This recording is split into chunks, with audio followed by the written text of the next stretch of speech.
সাবেক প্রধানমন্ত্রী শেখ হাসিনার ছেলে সজীব ওয়াজেদ জয়কে অপহরণ করে হত্যার ষড়যন্ত্রের অভিযোগে করা মামলায় দৈনিক আমার দেশ পত্রিকার ভারপ্রাপ্ত সম্পাদক মাহমুদুর রহমানকে কারাগারে পাঠানোর নির্দেশ দিয়েছেন আদালত।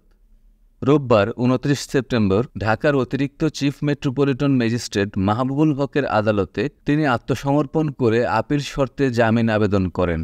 সজীব ওয়াজেদ জয়কে অপহরণ ও হত্যাচেষ্টার মামলায় গত বছরের ১৭ আগস্ট ঢাকার অতিরিক্ত চিফ মেট্রোপলিটন ম্যাজিস্ট্রেট আসাদুজ্জামান নূরের আদালত মাহমুদুর রহমান ও সাংবাদিক শফিক রেহমান সহ ৫ জনের পৃথক ২ ধারায় ৭ বছরের সশ্রম কারাদণ্ড দেন।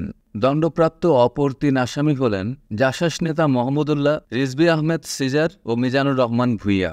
মামলার অভিযোগে বলা হয়, ২০১১ সালের সেপ্টেম্বরের আগে যে কোনো সময় থেকে এ পর্যন্ত বিএনপির সাংস্কৃতিক সংগঠন জাসাসের সহসভাপতি মোহাম্মদুল্লাহ মামুন সহ বিএনপি ও বিএনপির নেতৃত্বাধীন জোটভুক্ত অন্যান্য দলের উচ্চ পর্যায়ের নেতারা রাজধানীর পল্টনের জাসাস কার্যালয়ে, আমেরিকার নিউ ইয়র্ক শহরে, যুক্তরাজ্য ও বাংলাদেশের বিভিন্ন এলাকায় আসামিরা একত্রিত হয়ে যোগসাজশে প্রধানমন্ত্রীর ছেলে ও তার প্রযুক্তি বিষয়ক উপদেষ্টা সজীব ওয়াজেদ জয়কে আমেরিকায় অপহরণ করে হত্যার ষড়যন্ত্র করেন।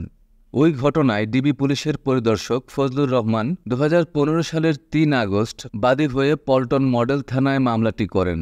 ২০১৮ সালের ১৯ ফেব্রুয়ারি এই ৫ জনের বিরুদ্ধে আদালতে অভিযোগপত্র দেয় পুলিশ। এই মামলায় সজীব ওয়াজেদ জয় সহ ১২ জন সাক্ষ্য দিয়েছিলেন। শুক্রবার ২৭ সেপ্টেম্বর সকালে তুরস্ক থেকে দেশে ফিরেছেন মাহমুদুর রহমান। একসময় বিনিয়োগ বোর্ডের চেয়ারম্যান এবং প্রতিমন্ত্রীর মর্যাদায় বিএনপি সরকারে দায়িত্ব পালন করেছেন তিনি। এসব দায়িত্ব পালন শেষে মাহমুদুর রহমান সাংবাদিকতায় নিজেকে যুক্ত করেন। দৈনিক আমার দেশের ভারপ্রাপ্ত সম্পাদক হিসেবে দায়িত্ব পালন করেছিলেন।